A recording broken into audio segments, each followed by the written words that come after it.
Hey there, it's Kelly Surtees here, and today I'm speaking with my friend and colleague Sam Reynolds from Unlock Astrology, and I'm talking with him in my capacity as the editor of the Wellbeing Astrology Guide.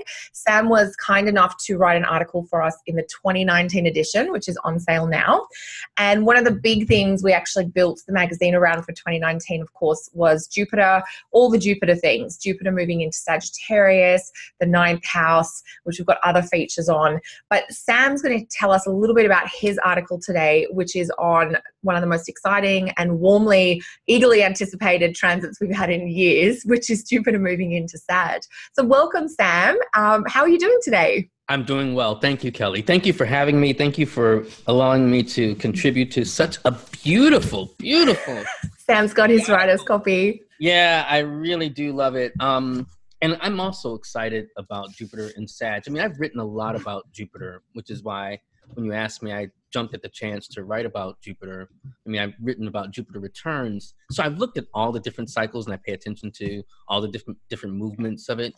But this Jupiter in Sag, I'm really excited about. And why I'm excited about it and talked about in the article is that it usually comes with some very exciting changes on the worldwide scene. And you might say, wasn't that always true? Well, no, I mean, there are actually, as the article mentions, specific times like 1983, 2007, where the technology catapults the world into more connectivity. So in 1983, we have ARPANET that builds the structure for what becomes the internet. In 1995, they release some of that, and it becomes more commercial. And goes more toward. Yeah, well, thank you. And it goes more toward AOL and Prodigy, some of these other earlier internet service providers. And then in 2007, Apple gives us the iPhone, which revolutionizes how we think about the phone and how we think about technology and connecting and connectivity. So I'm really excited about, on the tech level, what's going to happen with Jupiter and Sagittarius in terms of bringing people together. There are, of course, some challenges, right? I mean, so Jupiter and Sag has also come with the zeal. Sometimes zealous. Yeah, too much evangelical zeal toward what people think is the right way and what is the truth. So we have, the 1995 bombing, the Oklahoma City bombing, which was at that time, the biggest domestic terrorist act on United States soil. So, I mean, there's some things that we may be contending with that are on the negative side, but on the positive side, the optimism, the buoyancy of Jupiter coming home areas, I think that's going to be quite powerful, especially coming from more the tightness and drive of Jupiter in Scorpio. I mean, Jupiter in Scorpio is really fascinating because Jupiter in Scorpio gave us a lot of different changes, but also related to women. I mean, there's a lot of things that seem to happen with Jupiter and Scorpio, like the Me Too movement. I mean, literally came from that. So we're going to go from Me Too to perhaps We Too. Yes. In Jupiter and Sagittarius. So, which is really, and you make some really interesting points there, Sam. I mean, Scorpio is a feminine yin sign, like all the water signs have that more yin tone, whereas Sagittarius is a yang energy, and Jupiter rules two signs. It rules Pisces and Sag, but Sag is the only kind of yang extrovert. It's the only fire sign that Jupiter has that rulership position in, and so we do get a very specific type of Jupiter when it is in Sag. Yeah. And I thought that was fascinating in your article when you said the iPhone came out in 2007. Of course, 2007 is the last time Jupiter was in Sag. The time before that was 1995 and then 1983, which you referenced. So they're sort of the years that are relevant, I guess, to the 2019 Jupiter in Sag. But the iPhone in 2007, because that completely changed not just the way we view phones, but the way we entertain ourselves, the way we share our opinions, the way we connect with people. I know for me, as someone who lives in a country different from my family, being able to use things like WhatsApp, which is a free service, allows you to stay in touch, where back in the olden days, when I was first living overseas, phone calls were really expensive. And so that iPhone coming out, I think that's a really, really great point for people to mull over about the connectivity and the access to knowledge and things like that have come as a result of that.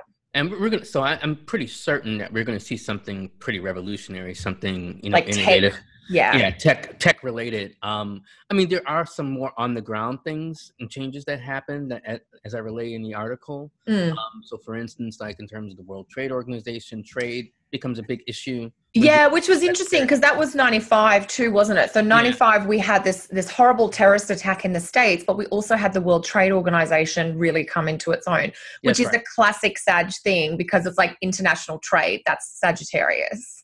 That's exactly right. So I think we're going to see more, I won't say we are the world moment, but I think, I wonder, did that come out in 1983? I think we're going to have to check. Yeah. I wonder. But, fact check required. Right.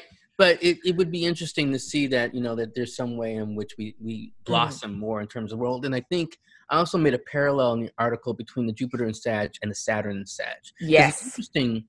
The Saturn and Sag moment was the big platform moment around the world with dealing with the refugee crisis. The immigration. And immigration. So I think Jupiter and Sag may either remedy that, or it may bring it up again, and we're thinking about the broader philosophical issues of it. And it's interesting. It's just this morning I saw someone who's in the quote-unquote dark web, Michael Shermer, who is a skeptic and hate astrology, and has talked about it. But he's become like this, speaking about the caravan in the United States, kind of addressing this issue like, well, how about some compassion? And I was really kind of taken back by that because the dark web is really mostly composed of people who are like, you wouldn't let them die. They don't belong here. Like we have to sanctify our borders. Using that kind of language. But I think we may see some more shifts, and maybe more compassion. For our strangers. Or people that we deem as the quote unquote other. As other, the people that are different. And I think this is a beautiful point for everyone to keep in mind around, we have just had Saturn go through Sag, 2015, 2016, 2017. We had that kind of pressure, the challenge, the hardness, if you like, or the difficulties of Sagittarius stuff, immigration being one of them. And now we're about to have Jupiter come through the same part of the sky. So I'm curious too, as to how does Jupiter help literally like mend fences or create connections? I was just teaching last night on temperament as part of my relationship astrology class. And it always, just not baffles me, but I'm just always so in awe of the difference in temperament between Saturn being this cold, dry, brittle, almost separating energy, which is Jupiter, compared to Jupiter, on contrast to Jupiter, which is a hot, moist planet in its intrinsic nature. And it has that ability to help with connections. And so it'll be interesting to see what Jupiter can do. I don't think the immigration issues go away, but whether we can have some productive progress or some welcome forward movement on those topics. Yeah. And like I said, I was heartened to see Michael Shermer come from that direction. Yeah.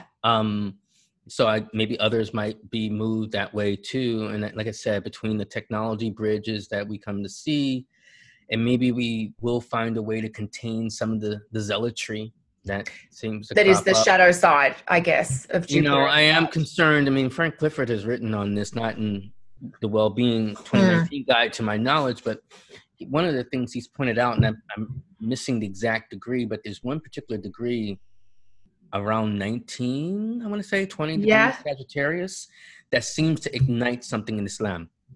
In Islam. So that the Islamic faith seems to be triggered when something around 1920 Sag?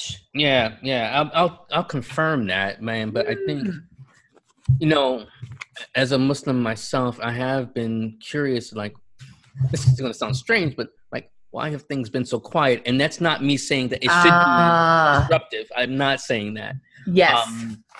But considering, how there are some who are very vocal in their religion, it would be curious to see, if we do find some more surge and uptick in that. That's interesting. And I'm really praying that doesn't happen, but it's more so, I wouldn't be surprised if we do see that. See something, which is really interesting. So we'll have to keep an eye on Jupiter going through those degrees. And then I'll check. I mean, I have to find where Frank even mentions that, but I know that's something. An observation he's Yeah. made. Mm-hmm. There was something else you mentioned earlier, which does allude to another point that you mentioned in the article. You talk about the compassion of your friend from the dark net.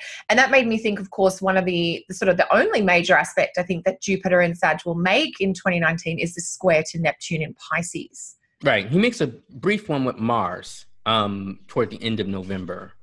Right. Transiting Mars. A little square. But then he makes 3 with Neptune. So I think that is going to be, and in the article, I talked about it a lot as opportunities for revisiting our visions, our dreams, our imagination. So definitely, if you're looking to kind of dream new, different dimensions of your life, you might want to check out the article because I spell out some concrete times. Yes, there's some really beautiful tips in there. And actions that one can do, but definitely what you're saying in terms of dealing with compassion and matters of the heart. And spirituality. One thing I talked about the zealotry, but the evangelical zeal, when it's self-contained, right? And it's not so much about having to promulgate what's out there. Yes. It means it's more the mystical fire, right? Where you allow the spirit to kind of burn in your heart.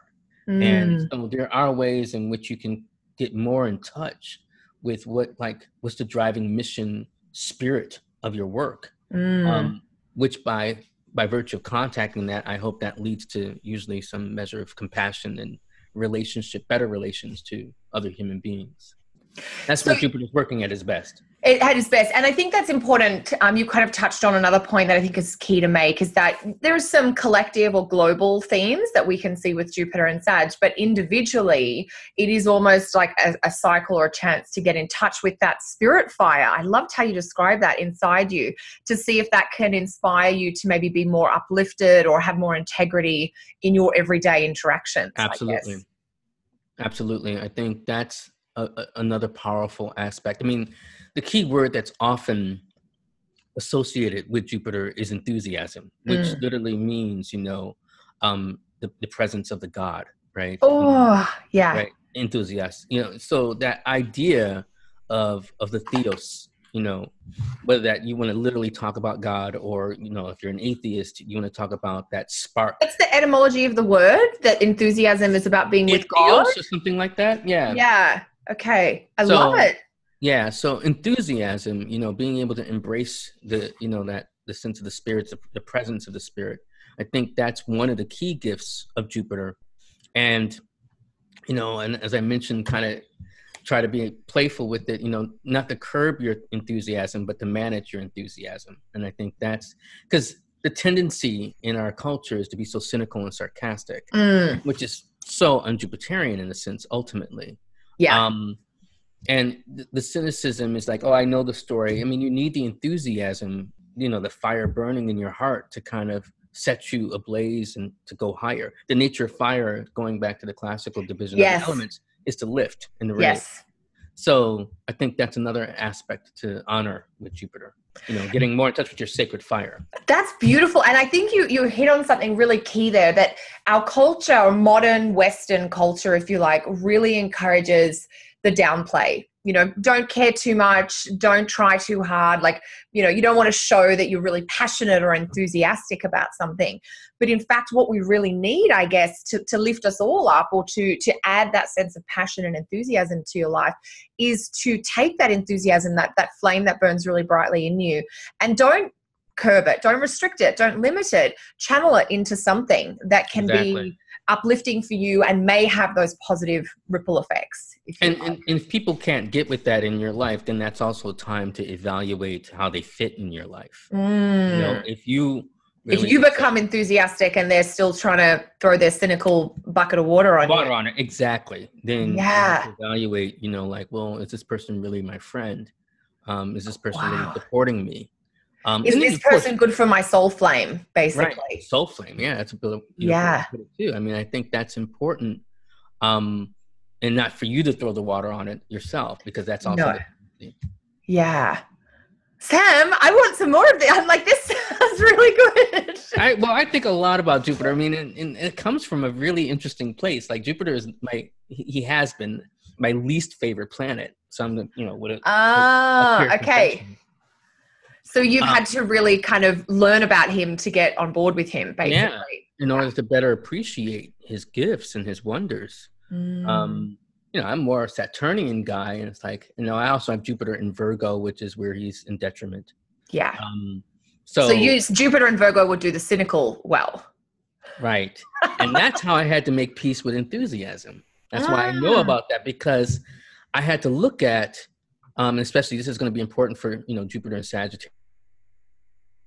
Sagittarius to Virgo. And I had to look at that because when I would encounter, Sagittarian types and they were so enthusiastic, now I can put it that way, that I was like, what am I annoyed by? Yes. Like when they go to a party and they're like, there were hundreds of people there. It's like, hey, I was at that party. There were 25 people there. What are you talking about? Why are you lying? Right? I had to look at what was really happening, other than like, they're not conveying the facts to Virgo. They're not conveying the facts accurately. What they were conveying was the enthusiasm, that there felt like there were hundreds of people there. I felt wonderful and excited about being there. And why was I kind of dampening that? What am I avoiding about myself? What am I not willing to kind of look at? And it was really like, well, I didn't want to get to enthusiasm. And why? Because I didn't want to face disappointment. Right? So have the enthusiasm irrespective of even facing disappointment. Oh, I like that, Sam. That's great. And your article is such a wonderful contribution to the magazine. Thank you. So thank you so much for talking a little bit about that with us. I feel like we could go on all day. Yeah. So I just want to keep us on our time schedule. So the magazine is available now. Now, just to let our viewers know, the magazine is produced in Australia. So if you want a hard copy, you will pay through the roof for shipping. There's nothing anyone can do about that. You can find a hard copy online at universalpublishers.com.au. The magazine is called Wellbeing. It's published by Universal in Australia. Now, you can get an e-version, though, if you want a copy right away. Obviously, it's a lot cheaper, no shipping required. Google Zinio, Zinio, Wellbeing Astrology 2019, and you'll get a download link that you can purchase. I think it's about $10 or $12. It might be in your local currency. You will get all the magazine. There's horoscopes, there are feature articles, there is a moon calendar as well. From some of the best astrologers around the world, right? We do have some amazing astrologers. We have Sam Reynolds. We also have Frank Clifford. We've got Dean French, Andy Gertz, Wade Caves, Kenneth Miller, Sean Nygaard, Alison Price, Joe Tracy, Kira Sutherland, Ed Tamplin, Cassandra Tyndall. I think I've mentioned everyone. Kenneth Miller, if I didn't say him. So let's just pop the contributors. Yeah, there we are. Yeah. Up here. In the past, we've had people like Lynn Bell write for us. She did, in the 2018 edition, she did a beautiful piece on Uranus and Taurus. So that and edition. Gary Caton, right? You've had Gary? We've had Gary Caton write for us in the past. Yeah. So you can find back issues online as well. There's a portion of the magazine that's year ahead horoscopes, but everything else tends to be a little bit more keepsake, evergreen. So if you'd like more on that, you can find that online. And Sam, where can people find you? And do you have anything coming up that you want to let people know about? Yeah, I have classes that are starting. So on Saturday, November 10th, and then also on Sunday. So we'll have beginners classes on Saturday, and then we have intermediate classes on Sunday. That's starting for November 5th, 10th, and the 11th. And more information can be found at unlockastrology.com. Excellent. Thanks so much, Sam. Sam, you also offer chart consults as well to people. That's right. So if they want a consultation or know about what's happening with Jupiter in their chart or get a Jupiter return report, they can hit me up there as well. Fantastic. Thank you so much, Sam. Thank you for having me. My pleasure. And we'll talk again soon. I hope so. Bye for now. Bye-bye.